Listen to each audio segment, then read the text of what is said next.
আমি এইমাত্র Republic Bangla studio থেকে বেরোলাম। কিছু কথা আপনাদের জানাতে চাই।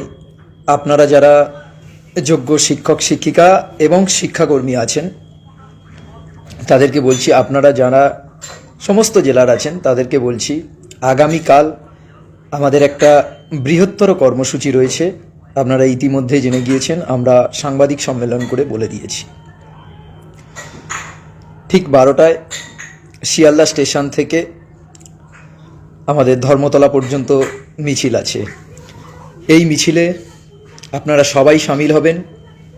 আশা করছি আপনাদের নিজের অধিকার আদায়ের লড়াইয়ে একসাথে একইভাবে আপনারা পা মেলান। দেখুন, আমরা সবাই রাজনীতির শিকার, এটা কিন্তু অস্বীকার করার জায়গা নেই। সিপিএম, বিজেপি, তৃণমূল, লাল, সবুজ, গেরুয়া সবাই আমাদের নিয়ে খেলছে। শুরু করেছে তৃণমূল, এগিয়ে নিয়ে গিয়েছে সিপিএম এবং সবশেষে কফিনের শেষ পেরেকটা পুঁতেছে বিজেপি।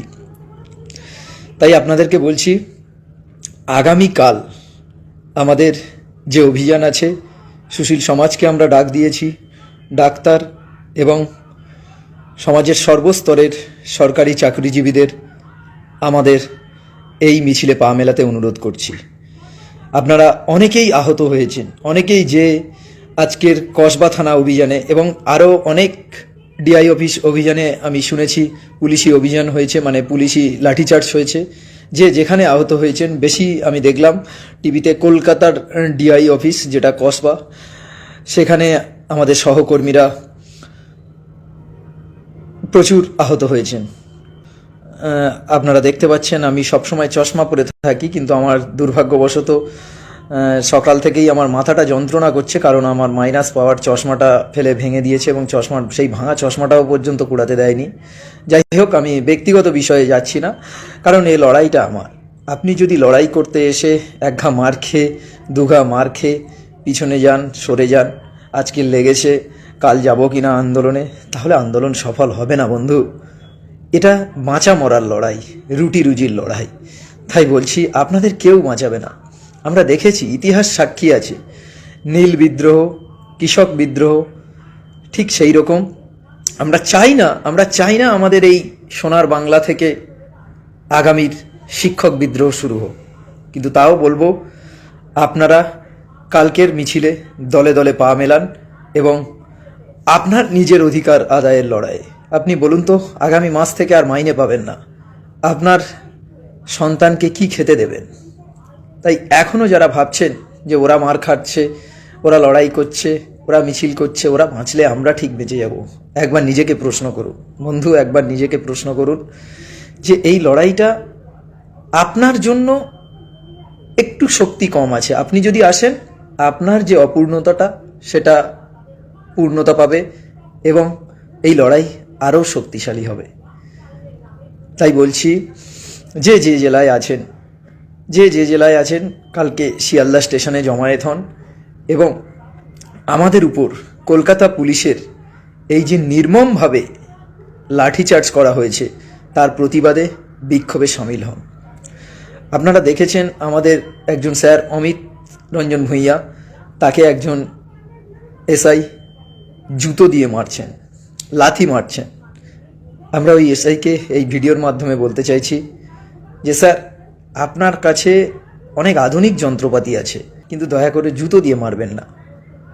কারণ আমরা বাঙালিরা চলতে গিয়ে যদি কারোর গায়ে পা লাগে, সেটা কোনো পশু হোক, বই হোক, জড়বস্তু হোক, কিংবা মানুষ তো বাদই দিলাম, তাহলে আমরা প্রণাম করার যে শিষ্টাচার, যে সৌজন্যতা দেখাই, আপনি সেটা দেখালেন না। যাই হোক, আপনি আপনার ডিউটি করছেন, আপনার চাকরি বাঁচানোর লড়াই করছেন, আমরা আমাদের চাকরি বাঁচানোর লড়াই করছি। এই লড়াই তো চলবে স্যার, আপনারা আমাদের শত্রু নয়। মার খাবো, আবার উঠে দাঁড়াবো, মার খাবো, আবার উঠে দাঁড়াবো, এইটুকু বলে রাখলাম।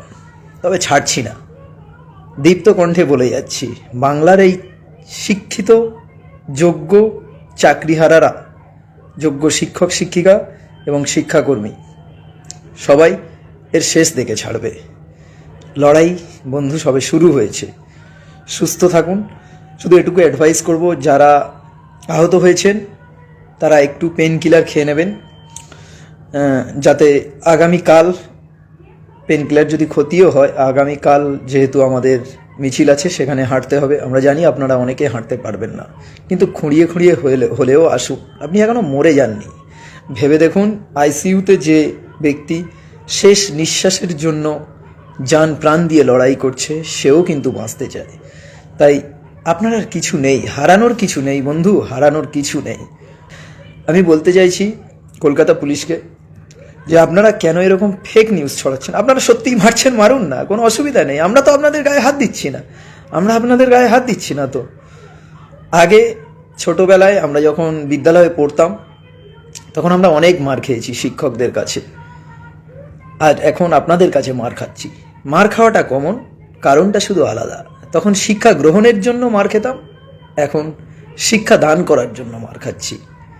তফাৎটা শুধু সময়ের, আর তফাৎটা কারণের, কিন্তু কমন একটাই আছে, শিক্ষা।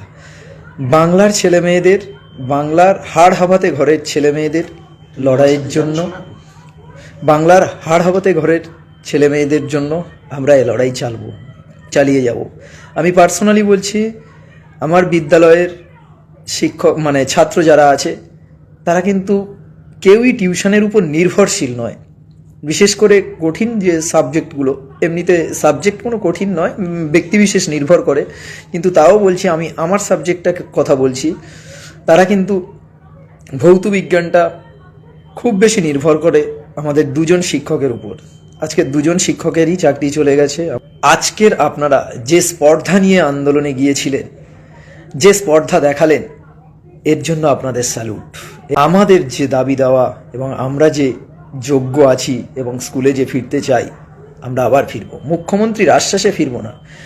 সুপ্রিম কোর্ট যেহেতু আমাকে মানা করেছে স্কুলে যেতে, আমরা যাচ্ছি না।